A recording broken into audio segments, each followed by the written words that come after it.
Imbag, abigat iti tunggal may sa kadati aming kakabsat. Dawatek nga magipagkanta kayo, kas pagdayaw tayo kini Apo Dios. Amen.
Hallelujah,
Madaydayaw ka ako.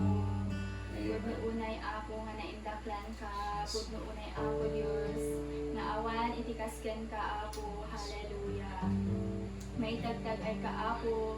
Pudno unay ako nga iti amin nga tiyempo mataleg ka. Hallelujah. Sika lang ako iti pagserbian mi. Sika lang ako Dios iti pagkamangan mi. Sika lang ako Dios iti inato mi ako, agyaman kami ako, tanadanon mi daytoy nga agsapa ako Dios. Ket ako babaen ko ma iti nasantuan nga espiritum, isu iti agtignay, iti biyag iti tunggal maysa hala kami.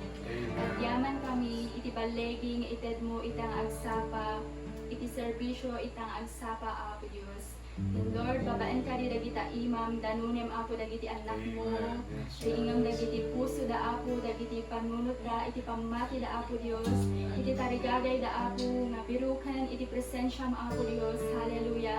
Naindatiman dagiti nga anak mo ako, ipariknam, iti naindaklan nga panagayat mo,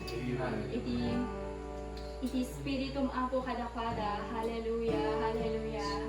Nga Lord, hangalakpad ako dito nga pandemya, tap nagserbi kami ken ka, nga agbirukan mi ako iti presensya. Hallelujah. Bendisyonam ako iti amin nga anak mo. Nagdaydayaw ken ka, nga agkamam ken ka. Yes Lord, agyaman kami mat iti aramatem na mangiwara gawag kadagiti sasaom itang abigat. Dawaten mi iti panagpulot mo. Mabait iti nasantuan nga espiritu nga pagbiyagan iti tumunggal maysa nga agdengdengeg ako kadagiti sasaom. Lord, madaydayaw ka, maitantanog ka. Itad mi amin, itinangato nga Gloria, babaen, itinaga ni Jesus. Amen. Amen. Yaman tayo kaniya po tayo kakapsat. Good morning po to everyone. And nagyaman tayo ulit. Kanagin tayo sa dyan iti SBTC. Iti kandala kanya tayo. Kinayin kami ka. Say hi everyone. Hi! Good morning po to each and every one of us. I'm Joshua Di Bolite, Youth Pastor of Agape Christian Center, and I want to welcome you to Agape Church Online. I want to share something from the book of James this morning. I hope it will be short, but I don't want to promise. I want to share a message from James chapter 4 verse 1 to 3 entitled Having the Right Motives, pagkakaroon ng tamang motibo. When we want something, pag may gusto tayo and we don't get it, we sometimes feel angry, ito nagagalit tayo, and we sometimes feel discouraged. And we see that other people that we know have it, yung gusto natin, meron sa ibang tao. We question God why they have something that we want, yet we don't get it. Bakit ganon? Ba't meron sila ng mga bagay na gusto natin, pero hindi natin nakikita? We sometimes feel jealous because we want what they have. And sometimes that causes quarrels and fights amongst us. Minsan nagkakaroon ng mga away dahil sa mga bagay na gusto natin na hindi natin nakukuha.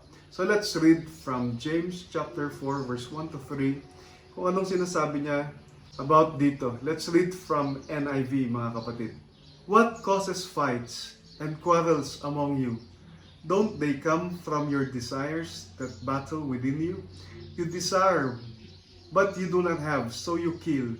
You covet, but you cannot get what you want, so you quarrel and fight. You do not have because you do not ask God. When you ask God, you do not receive because you ask with wrong motives, that you may spend what you get on your pleasures. Let's pray. Glorified Father, thank you this morning sa pagkakataon na binigay mo sa amin, Panginoon. Kumilos ka in our midst, and thank you for these words that we've just read. Thank you, Father, for teaching us your ways. Be glorified this morning. Saan man, Panginoon, ang mga kapatid na nakikinig, nanonood, Lord, bless them, convict them, move in their lives. Be glorified in Jesus' name. Amen. So what can we learn from this, mga kapatid? Anong matututunan natin dito? Does it mean that we should stop desiring and just wait on God to give us things? Masama bang mag-desire? Hindi na ba tayo magde-desire ng mga bagay-bagay? Hihintayin na lang ba natin ang mga ibibigay ng Panginoon sa atin? Paano natin maititigil ang mga ito? Itong mga away, itong mga quarrels and fights amongst us. Let's look at these implications that we can apply in our lives based on our text that we've just read. Number one, mga kapatid, implication sa atin nung binasa natin, when you want something, you ask yourself. Pag may gusto ka, tanongin mo yung sarili mo. Have a lot of thinking and consideration.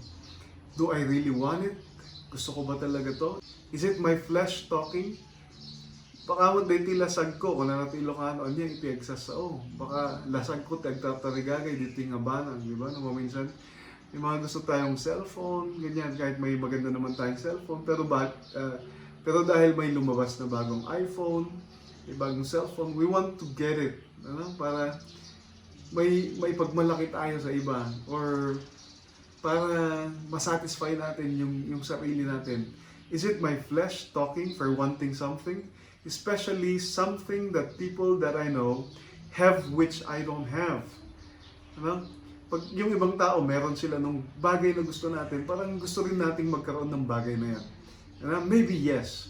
Sometimes, maybe it's just our ego talking. Pwede yung ego lang natin ang nagsasalita. We're just jealous of others. So you ask yourself, why you want this? Pag may gusto tayo, tanungin natin yung sarili natin, bakit? Bakit gusto ko to? Bakit dinidesire kong magkaroon nito? So, when you want something, number one, ask yourself why. Tanungin mo ang sarili mo kung bakit. Number two, when you want something, check your motive. Pag may gusto ka na isang bagay, you check your motive. I-check mo ang sarili mo, anong motibo mo behind this desire to have this something? Anong motibo mo kung bakit gusto mo ito? Is it just to brag to people or just to show it off to everyone? Gusto mo lang bang ipagmayabang? Gusto mo lang ipakita na meron kang ganito? Is it really beneficial to you and those people around you? Tanungin mo ang sarili mo, ano kayang motibo ko?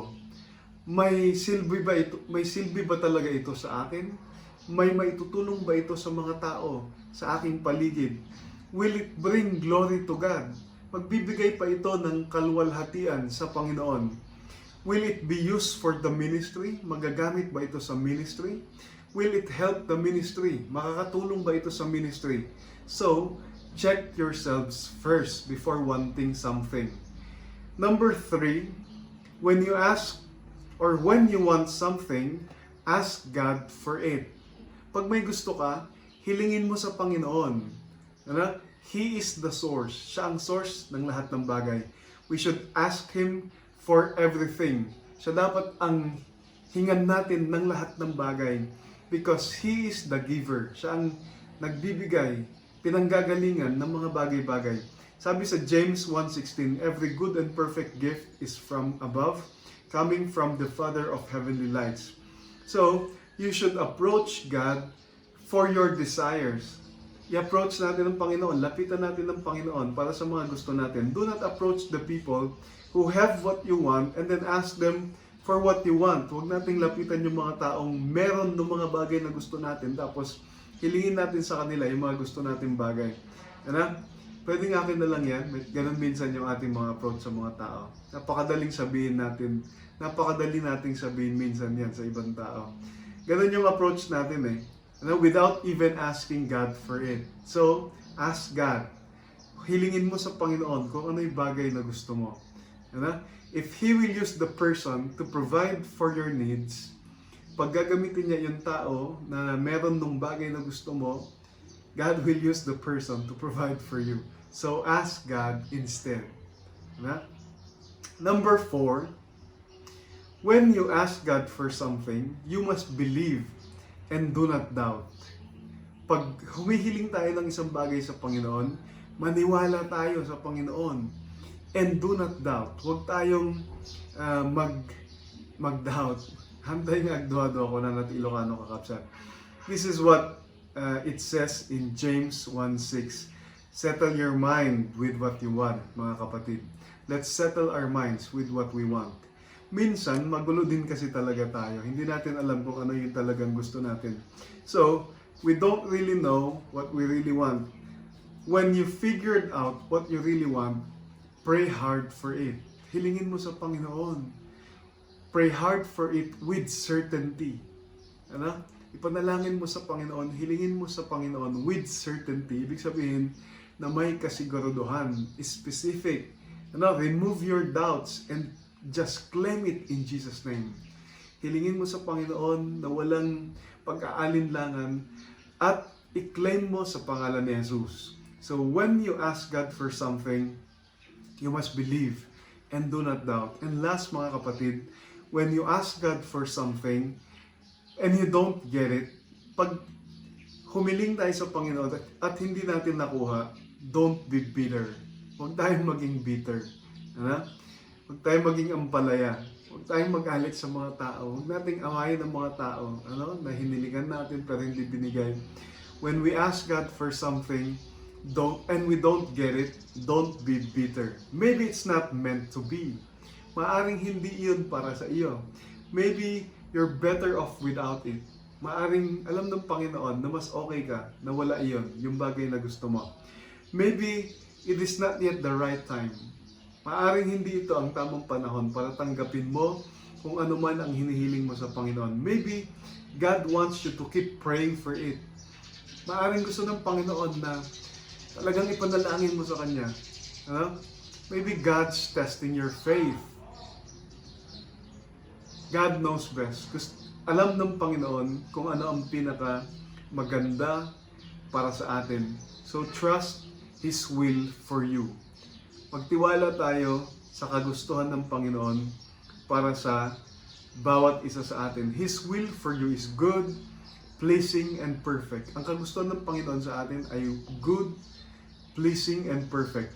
So don't be consumed with the thought of desiring something or someone that is not really for you. Kapag hindi para sa iyo yung tao, huwag mo lang ipilit. Lord, siya kasi ang gusto ko eh. Hindi mo kasi nagigets, Lord, yung puso ko. Siya talaga yung gusto ko. Kung hindi siya, kahit wala na lang. Minsan pinipilit natin ng Panginoon. We're teaching God. But God knows best. It's not suitable for you. So, He won't give you. Whatever you think is right for you, but God knows better than you know. It always boils down to having the right motive for everything that we ask God for. So, at the end of the day, ano ba ang motibo natin? It boils down to our motive. Magkaroon sana tayo ng tamang motibo sa mga bagay na hinihiling natin sa Panginoon. have the right motive when you ask God for something. Why do I really want this? Will this benefit others? May the Holy Spirit convict each and every one of us. And when you ask God for something, may He give it to you according to His will. May God bless each and every one of us. Let's pray, mga kapatid. Thank you, Lord, because you're the source of everything. Thank you because you are our giver. You are our good Father. You know what we need, O God. Salamat, Panginoon, sa lahat ng kabutihan mo. Thank you for being a good provider to each and every one of us. Thank you, Lord, because you know our hearts. You know what's best for us. And thank you because, Lord, you're taking care of us. You give what is suitable to us, O God. And Lord, thank you. We trust in you. We bless your name. Thank you, Lord. May we have the right motive when we ask for things. And we just, Lord, pray that our desires may be in line to your will, O God. We glorify today. Bless the rest of the day. And Lord, maidaydayaw, maitantanok itinagan mo. Nagititidawat itinagan ni Jesus. Amen. Amen. God bless each and every one of us. Thank you for watching. Stay safe. Stay connected with us. You can just message me or comment on the comment section. And stay at home, mga kapatid, because COVID is still spreading. God bless to all members of Agape. Good morning, and please worship the Lord no matter what. We'll see each other again soon, if God permits. God bless.